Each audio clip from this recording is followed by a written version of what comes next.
네, CTX는 수년간 동성애 스탑 캠페인을 이어오고 있습니다. 최근 동성애 합법화에 대한 찬반 논란이 끊임없이 이어지고 있는데 보도해드린 것처럼 인권보호의 차원에서 성소수자들의 입장을 합법화한 많은 나라들에서 심각한 사회 문제가 발생되고 있습니다. 오늘 CTS 뉴스 더보기에서는 에스더 기도운동 대표 이용희 대표님을 모시고 동성애 문화 확산에 대한 대응 방안과 건강한 사회를 만들기 위한 한국교회 지향점에 대한 이야기 나눠보겠습니다.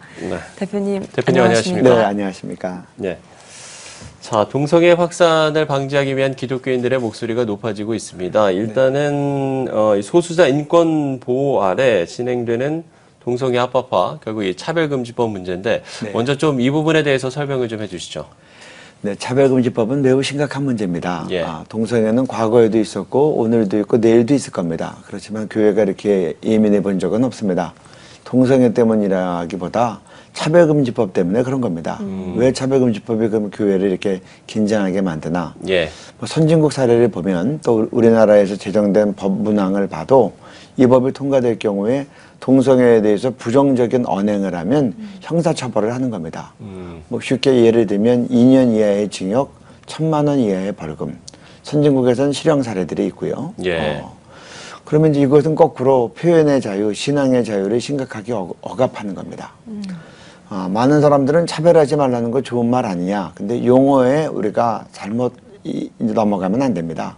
이 말은 단순히 이제 왕따시키거나 욕하지 말라 그런 차별이 아니고 정상으로 간주하고 정상으로 간주되지 않았을 경우에는 이건 차별로 본다는 겁니다. 그럼 쉽게 예를 들어서 중고등학교에서 성교육할 때 이제 우리가 보통 이성간 성행위를 가르치는데 이때 동성간 성행위를 가르치지 않으면 이걸 차별로 보겠다는 겁니다. 그래서 학교가 기독교 학교라도 처벌을 받는 겁니다. 예. 그러니까 좀 매우 심각하죠.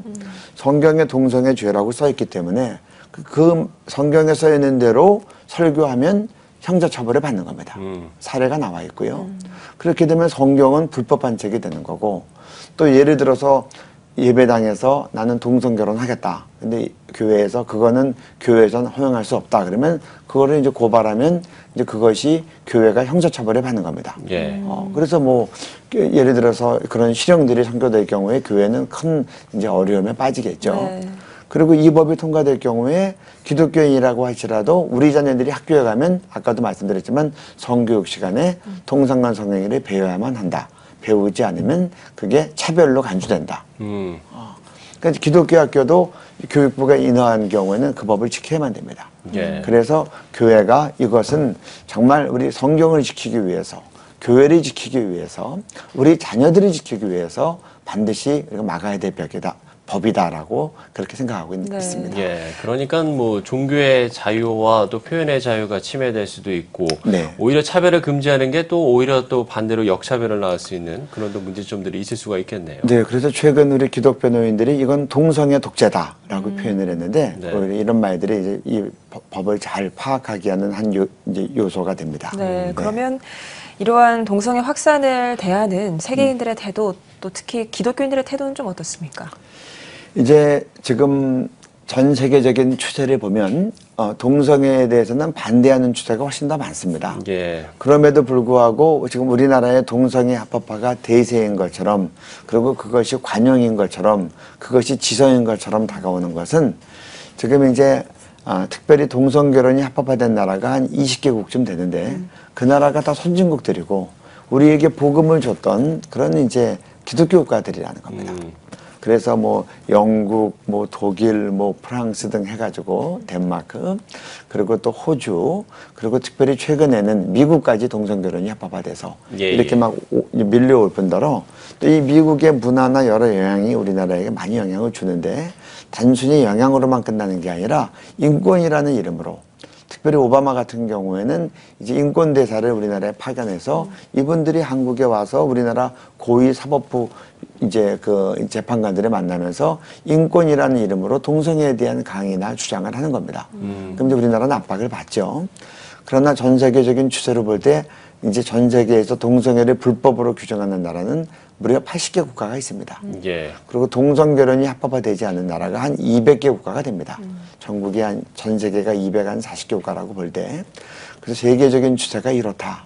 그리고 이제 기독교인들 같은 입장에서는 정말 동성결혼 합법화되면, 그리고 동성애가 합법화되면 선진국가들은 너무나 지금 심하게 타격을 많이 받았기 때문에 뭐 쉬운 예를 들면 영국의 한 교회가 교육전도사를 공채하는데 동성애자라고 이력서에 써서 냈습니다. 그래서 뽑질 않았습니다.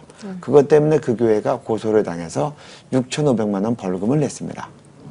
그러니까 이제 선진국 같은 경우에는 우리 한국 교회만큼은 이거에 대해 바르게 잘 대처해서 이제 정말 모범이 되기를 바라고 있고, 많은 후진국 같은 경우에는 동성애 때문에 피해 사례가 너무 많으니까, 특별히 아프리카 나라들 에이즈 때문에 너무 많이 죽었거든요. 거기서 아예 법으로 강하게 반대하고 있고, 그래서 이제 전 세계적인 추세는 동성애 반대가 훨씬 대세다.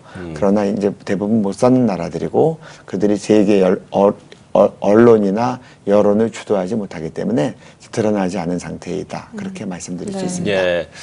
지금 많은 사람들이 좀 우려를 하는 게 이 동성애를 옹호하거나 미화하는 게 또 다음 세대에서 이루어지고 있기 때문에 이 부분들을 좀 우려하고 있거든요. 네네. 좀 실상이 좀 어떤가요? 지금 이제 동성애에 대해서 특별히 젊은이들과 뭐 문화, 예술 같은 것들이 많이 퍼지면서 지금 잘못된 인식이 많이 들어가고 있는데요. 첫째는 동성애는 타고났다, 유전이다라는 걸로 이제 어필하는 겁니다. 근데 동성애는 타고나지 않았습니다. 동성애가 유전이라고 주장했던 1993년 해머의 주장은 사실 잘못된 주장이라고 학술적으로 다 밝혀진 건데, 참 제가 볼 때도 안타까운 것은 잘못된 주장은 전 세계 여론에 따고 확 퍼지는데, 그 다음에 학술적으로 그 주장이 잘못됐다고 하는 학술 발표는 이게 여론을 많이 타지 않는 겁니다. 또 두 번째로는 동성애가 인권이다라고 하는 얘기가 나오는데, 사실 그것이 참 인권인가? 예를 들어서 낙태에 대해서도 낙태가 인권이라는 주장이 있습니다. 그럼 태아의 권리는 어떻게 되는 것인가? 특별히 기독교적인 관점에서 볼 때 하나님이 창조 전에 우리를 지명하셨고 모태에서 우리를 지으셨다고 했는데, 그런 것처럼 동성애가 바른 인권이냐? 그리고 우리나라 헌법에 보면 개인의 자유가 공익을 해칠 때는 제한될 수 있다고 되어 있습니다. 예, 그렇죠. 비행기 안에서 담배 피는 내 자유 누리겠다 그러면 그건 공익을 해치기 때문에 안 되는 거거든요. 그래서 예를 들어서 우리가 어떤 것에 중독이 됐을 때 그 중독을 개인의 자유라고 보는 거에 대해서 그것이 사회성과 공익성을 다 따져보는 겁니다. 그래서 이것을 인권이라고 얘기하는 것은 그건 이제 우리가 바람직한 인권이라고 할 수 없다. 그것이 이제 우리가 이제 정말 성경적인 분별이 아니겠는가, 그렇게 생각을 합니다. 그리고 또 특별히 젊은 층에게 사회적 소수로 다가가는 겁니다. 그래서 이제 감성물이라고 하는데, 영화 같은 데 보면 사실 동성애자들이 많이 피해보고 있다, 억누르고 있다, 그리고 이것은 참 사랑인데 사랑이 이렇게 잘못 이제 왜곡된 판단을 받고 있다, 그런 얘기들을 하는데, 정말 냉정하게 동성애가 실제로 갖고 오는 에이즈라고 하는 이 치명적인 것, 지금 남성 동성애자들은 정상인에 비해서 평균 수명이 25년에서 30년이 짧습니다. 남성 동성애자들이 대부분 변실금 때문에 고통을 받습니다. 뭐 대표적인 연예인도 내가 지금 화장실을 하루에 12번에서 15번을 간다. 한 번 가면 10분씩 낸다. 이건 소변이 아니거든요. 이건 정말 이제 남성 간 동성 성애이기 때문에 항문의 근육이 이게 이완돼가지고 기저귀를 차야 되고, 하루에 12번에서 15번 10분씩 가 있으면 하루에 120분에서 150분을 화장실에서 보내는 겁니다. 그럼 이런 방송도 제대로 할 수 없는 거예요. 공부하다가도 그렇고 직장에서도 그렇고, 군인들은 특별히 군대 훈련 받다가 전쟁 중에 어떻게 그걸 감당할 수 있겠습니까? 그럼에도 불구하고 그걸 끊지를 못하는 거예요. 중독성이 너무 강하기 때문에. 그래서 이런 것들에 대해서 바르게 알려서 정말 이 청소년들과 젊은이들이 그 인생을 살아갈 때 정말 많은 대가를 치르는, 생명까지 단축되고, 동성애자들의 자살률이 정상인에 비해서 3배가 높고 청소년은 4배가 높습니다. 그리고 이 동성애에 따라다니는 많은 질병들에 대해서도 바르게 가르쳐서 바르게 알고 분별해서 결정하고 가장 좋은 삶을 살아나가도록 해야 되는데, 이것들을 방치하고 미화시키면 굉장히 많은 대가를 우리 자녀들이 물을 뿐만 아니라 이 사회가 문다. 왜냐하면 에이즈 치료비는 지금 우리나라는 100% 국민 세금으로 지급하고 있습니다. 근데 에이즈 치료비는 굉장히 막대하게 많이 들어가고, 또 에이즈 말년에 몸이 불편해져서 입원을 할 경우에 다 간병인까지 되는데, 간병인비까지 국민 세금으로 다 되는 겁니다. 이것은 마지막에는 이대로 방치한다 그러면 세금 폭탄으로 감당하게 될 것이다. 그래서 국민 건강과 생명의 문제에 있어서도 그렇고 국민 이 경제적인 비용, 세금 폭탄의 문제에 있어서도 그렇고 또 에이즈가 확산되면 많은 사람들이 정상적인 생활과 근로할 수 없기 때문에 이런 생산적인 면에서도 그렇고 또 가정에 있는 많은 이런 문제점들을 생각할 때 바르게 계몽돼야 된다. 이렇게 생각합니다. 네. 특히 한국교회 반동성의 움직임들이 좀 어떤 식으로 이루어지는지 궁금한데 네. 이와 관련해서 6월 2일부터 대규모 반동성의 집회가 열린다고 들었거든요. 네, 네. 이 집회에 대한 이야기도 함께 좀 얘기를 해주시죠. 지금 이제 서구에서 동성애 물결이 막 오면서 예. 사실 우리나라가 동성애 차별금지법을 하나님의 은혜로 잘 막아왔는데 이제 혼자서만 막기가 어렵게 됐습니다. 또 이 20개의 국가들이 동성결혼 합법화된 국가들이 한국을 타겟으로 하는 겁니다. 네네. 한국에서 동성결혼이 합법화되면 아시아에 쫙 퍼지겠다. 그래서 전염성이 매우 강하고 또 이들은 굉장히 연대해서 전략적으로 이제 우리나라를 압박하고 있기 때문에 저희들이 이제 한 생각이 우리나라의 이 동성애에 대한 합법화도 막아야 되지만 혼자 막기 어렵고 또 이렇게 선진국들이 자꾸 힘과 또 돈을 가지고 이렇게 압박을 한다면 이 전 세계의 동성애 합법화를 이루어 나갈 많은 나라들을 함께 국제적으로 연합해서 하는 게 좋겠다. 이런 생각을 했습니다. 그래서 또 우리나라 국민들에게도 그렇습니다. 국민들도 자꾸 뉴스만 보다 보면 동성애 합법화가 시대적인 추세라고 받아들일 수 있어요. 우리나라 대통령과 국회의원들 위정자들도 그것이 압박으로 느껴지면 이렇게 하는 것이 세계화라고 생각할 수 있어요. 근데 그렇지 않다. 동성결혼이 합법화되지 않은 나라가 200개 나라가 넘는다. 동성결혼 합법화된 나라는 20개밖에 안 된다. 이것을 국민들에게 좀 보여주자는 겁니다. 그래서 동성결혼 합법화되지 않은 200여 국가에서 세계적 그 국가적인 명사들을 한 명씩 초청하는 겁니다. 그래서 그들이 함께 학술 컨퍼런스도 열고 왜 동성애가 학술적으로 또 사회적으로 또 법률적으로 문제가 있나 또 건강과 생명에 문제가 있나 이런 컨퍼런스를 열고 또 동성애 반대하는 나라들이 이렇게 많다. 우리들이 함께 동성애 축제를 하는데 우리는 정말 이 생명과 가정을 존중하는 우리는 거룩한 축제를 한번 해보자. 그리고 전 세계가 잘 사는 길은 동성애를 합법화시켜서 그 많은 문제들로 인하여 이 나라들이 어려움 겪고 개인들이 어려움 겪는 게 아니라 정말 이제 거룩하고 또 건강한 가정과 올바른 이 건강과 생명을 존중함으로 그것이 전 세계 최선의 길이라는 것을 우리가 다 같이 표방하자. 그리고 인권이라는 이름으로 낙태나 동성애를 자꾸 합법화하려고 하는데 정말 합당한 인권은 태아의 생명을 존중하는 거고 또 건강한 삶을 위해서 동성애에 대해서 우리가 거부할 수 있는 자유를 주는 거다. 그래서 마지막에 우리 세계 선언문을 채택하자. 그리고 저들이 퍼레이드를 하면 우리는 거룩한 퍼레이드를 하자. 그래서 이제 이런 행사를 준비하게 돼서 이제 저희가 학술 컨퍼런스도 하고 세계 대회도 하고 또 동성애의 명사들이 반대하는 명사들이 와서 전국으로 6월 4일 주일에는 쫙 나가서 전국 교회에서 반동성애 강연을 하면서 전국 대회도 일으킵니다. 근데 이게 제1회 이제 생명 가정 효 세계 대회지 않습니까? 그 제1회라는 게 이제 처음이라는 건데. 그러면 뭐 기존의 어떤 반동성애 기존에도 뭐 반동성애 캠페인이라든지 이런 집회가 좀 많이 있지 않았습니까? 요거와는 어떤 좀 차별화를 좀 두는 건가요? 처음이기 때문에. 저희가 이제 동성애 축제는 2000년부터 계속 됐지만 그것이 서울 시청광장에서 시작하면서 이제 저희들이 이건 아니다. 서울 시청광장 주말에 어린아이들도 다 다니고 가장 대표적인 공공장소에서 엉덩이가 나오는 그 팬티를 입고 아주 심각한 성적 퍼포먼스를 공연에서 하면서 하는 것은 이건 정말 이제 너무 공공 장소에서 있는 이 공연의 이 법에 맞지 않는다. 그래서 우리는 이거는 반대한다. 그러면서 2015년부터 한국교회가 처음으로 연합기도회를 하고 반대하는 국민대회를 했습니다. 그 국민대회 이름이 생명가정효대회였습니다.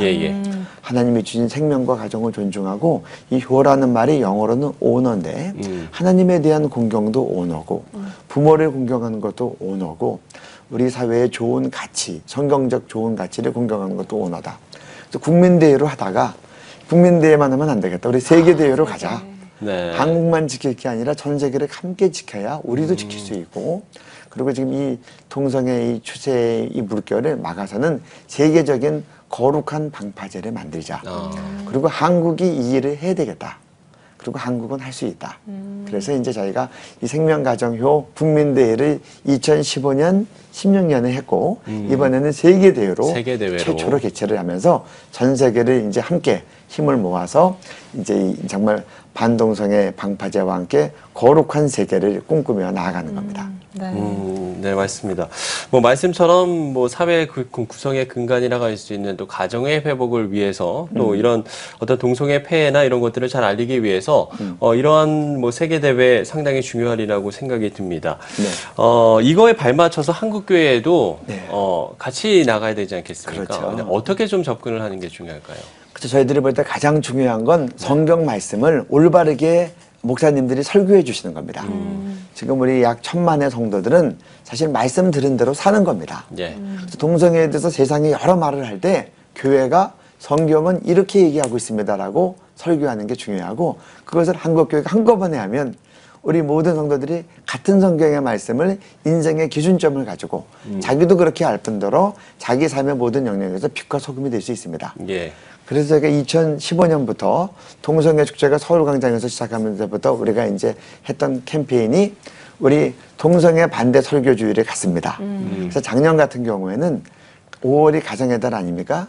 첫 주가 어린이 주일, 둘째 주가 어버이 주일, 셋째 주는 부부 주일, 그럼 마지막 주일은 가정 성결 주일로 합시다. 올해 마지막 주는 네, 성경적인 성윤리를 설교하면서 특별히 동성애에 대한 성경적 가르침을 분명하게 전하고 동성애와 특별히 동성애 차별금지법의 문제점을 목사님들이 설교해 주십시오. 그래서 이제 이번에도 저희가 가정 성결 주일을 5월 마지막 주 저희가 이번 주겠네요. 그렇죠. 네. 이번 주입니다. 그래서 이 방송 들으시는 많은 우리 목회자님들께서는 꼭 설교해 주시기를 바랍니다. 그래서 저희가 내일 국민일보에도 전면에 이런 것들을 광고로 나가고 또 모든 교단별로 이제 저희가 이거 공지를 내보내서 그래서 동성애 반대 설교 자료들을 다 모았고 샘플 설교를 만들었습니다. 유초등부 샘플 설교, 중고등부 샘플 설교, 작년 샘플 설교, 각종 설교 자료, 객관적인 자료들을 다 검증된 자료들을 저희가 이제 배부하고 있습니다. 그래서 한국교회가 이렇게 말씀으로 바르게 진리의 빛을 비춰주면 성도들이 그 말씀을 가지고 자기 삶의 기준점으로 삼고 자기의 모든 삶의 영역에서 우리 학생들은 학교에 가서 친구들에게 학교는 어떻게 가르치더라도 성경은 이렇게 얘기하고 이 아이들이 빛과 소금이 되면 우리 한국을 정말 동성애가 합법화되지 않는 거룩한 우리 조국 한국으로 그렇게 인도하리라고 생각합니다. 네, 사실 5월이 가정의 달이니까 5월 마지막 주일을 가정 성결 주일로 지정해서 섬기는 것도 참 의미가 있는 것 같은데 그렇습니다. 그 이외에도 혹시 동성애 폐해를 알리기 위한 한국교회 차원의 접근이 있을 거라고 본다면 어느 부분이라고 보십니까? 제가 또 지난번에 목요일 날 이제 기자회견 때도 제안했던 건데, 저는 지금 이제 학교에 가면 아이들이 동성애가 정상이라고 배우는 경우들이 많습니다. 차별금지법이 통과되지 않았음에도 불구하고 또 성도님들의 성향에 따라서 그래서 저는 주일 공과에 이게 동성애에 대한 성경적 성윤리를 가르치는 게 들어와야 된다. 그럼 52주 공과가 있지 않습니까? 거기에 성경은 올바른 성윤리가 뭔지를 이렇게 얘기하고 있고 동성애는 이렇게 얘기하고 있고 동성애 차별금지법은 이런 문제가 있고 그래서 유초등학생 버전으로 중고등학생 버전으로 대학생 버전으로 그래서 각 교단마다 이제 52주 공과를 만들 때 이게 들어가는 것이 시대적으로 꼭 필요한 상황이 됐다. 그래서 그거를 강조하고 어린아이들을 말씀으로 가르치면 잠언에 나와 있는 것처럼 장성한 다음에도 하나님의 진리를 떠나지 않을 겁니다. 그래서 지금 주일학교 공과에 이게 들어가는 것이 꼭 필요하다. 그렇게 말씀드립니다. 예. 마지막으로 한 질문만 더 드리고 끝을 내겠습니다. 네. 뭐 지금까지 교회가 어떤 식으로 접근을 해야 되는지 뭐 이런 부분에 대해서 잘 말씀을 해주신 것 같은데요. 기독교인이 또 각자가 나름대로 지켜야 할 어떤 성경적 성의식이나 가치관도 분명히 있을 것 같고 그래서 좀 이 부분도 좀 짚어줬으면 좋겠고요. 그리고 마지막으로 또 한국교회와 성도들에게 하고 싶은 말씀이 있으시다면 한 말씀 해주시면 좋을 것 같습니다. 저는 시대적인 풍조는 바뀌지만 성경은 바뀌지 않고 오늘까지 왔고 앞으로도 이제 그렇게 되리라고 믿습니다. 그렇기 때문에 성경은 일단 올바른 성의식에 대해서 저는 이제 생명의 윤리가 중요하다고 생각하는데 창조자는 우리를 택했다고 했습니다. 그리고 성경에 보면 많은 시편의 내용들이 모태에서 너희를 지었다고 되어 있습니다. 또 한 시편 기자는 나는 모태에서 내가 주님을 찬양했습니다. 또 세례 요한은 모태에서부터 성령이 충만했다고 했습니다. 그래서 누가 태아를 생명이 아니라고 하는가? 하나님이 예정하셨고 모태에서 우리를 지으셨고 또 어떤 사람들은 모태에서부터 성령이 충만했다고 성경이 기록하고 있는데 그래서 우리에게 정말 생명을 존중해야 되겠다. 그리고 또 한 가지 중요한 것은 선진국에서 이제 잘 살게 되면서 이 성적 윤리의식이 많이 이제 자유분방해지는 겁니다. 그러나 성경은 우리에게 데살로니가 전서 4장 3절에서도 하나님의 뜻은 이것이니 곧 너희의 거룩함이라 음란을 버리고 또 내가 거룩하니 너희도 거룩하라. 또 십계명에서도 간음하지 말라. 그리고 히브리서 13장 4절에서 보면 하나님께서 혼인을 귀히 여기고 침소를 더럽히지 마라. 예. 이런 모든 말씀은 우리에게 순결을 강조하는 겁니다. 그리고 우리의 성은 축복된 성은 식욕이 있듯이 정욕도 있지만 가정이라는 범위 안에서 누려지는 축복이고 이 성에는 하나님이 우리에게 생명을 주시는 축복의 통로가 돼서 가정의 유업이 되고 그래서 우리가 정말 결혼 전에 올바른 순결에 대한 성경적인 교육이 꼭 필요하고 예. 이렇게 될 때 이 사랑이 아름답고 그 다음에 결혼도 축복이 되고 제가 청년들을 많이 가르쳐봤는데 상담을 해봤더니 결혼 전에 물러난 친구들은 결혼하고 나서도 계속 문제가 많더라고요. 예. 또 결혼 전에 순결하게 했던 사람들은 결혼하고 나서도 아름다운 가정을 이루고 성도 아름답고 자녀들도 아름답고 그래서 우리가 올바른 성경적인 윤리를 가르치는 것이 이 시대 가운데서 매우 필요하다. 그리고 이제 마지막으로 한국교회에 말씀드리고 싶은 것은 예. 우리가 빛과 소금이 된다는 것은 표현하는 거라고 얘기하고 싶습니다. 성경의 진리를 말하고 글로 쓰고 행동으로 표현할 때 우리가 거룩한 사회가 되고 동성애 합법화를 막을 수 있습니다. 침묵하는 다수는 카운트되지 않습니다. 예. 왜냐하면 민주주의 사회는 다수결로 결정됩니다. 이번에 6월 3일 토요일 날 오후 3시에 서울역 광장에서 이 세계 대회를 펼치면서 특별히 우리 가정축제를 벌입니다. 그것은 동성애는 토요일 날 그렇게 이제 막 음란성 공연을 하는데 우리는 거룩한 축제를 하면서 우리가 퍼레이드를 합니다. 서울역 광장에서 남대문에 지나서 시청광장으로 돌아서 다시 서울역 광장으로 오는데 우리의 퍼레이드는 손자 손녀들이 부모님들이 할아버지 할머니들이 함께 손을 잡고 온 가족이 함께 행진하고 가정의 중요성과 행복을 그리고 강조하고 그리고 생명과 가정을 존중하는 이런 외침이 있어야 되겠다. 그래서 사회가 이런 외침을 받고 거룩한 사회가 되도록 네. 그리고 이번에 오는 많은 전 세계 참가국자들이 함께 행진을 합니다. 세계적인 행진으로 이제 이것을 발전되기를 우리가 기도하고 있습니다. 예. 이런 외침과 표현이 이 사회를 거룩하게 한다. 침묵하면 안 된다. 그래서 우리가 다윗의 물맷돌이 골리앗을 하나님을 모독하는 골리앗을 무너뜨렸듯이 우리가 성경의 진리를 어떤 대가를 치르시라도 지금은 말하는 것이 성경과 교회와 다음 세대를 거룩하게 지키는 그런 꼭 필요한 일이다. 그래서 6월 3일 우리 가족 세계 대회에 네. 서울역 광장으로 우리 한국교회 성도님들 다 나와 주시기를 꼭 부탁드립니다. 네. 예. 잘 들었습니다. 자, 오늘 CTS 뉴스 더보기 시간에는 에스더 기도운동 이용희 대표님과 동성애 반대 집회가 갖는 시대적 의미에 대해서 알아보고 또 건강한 대한민국과 한국교회를 위한 기도 제목까지 함께 나눠봤습니다. 네, 대표님 오늘 귀한 시간 내주셔서 고맙습니다. 고맙습니다. 고맙습니다. 오직 복음, 오직 믿음, CTS.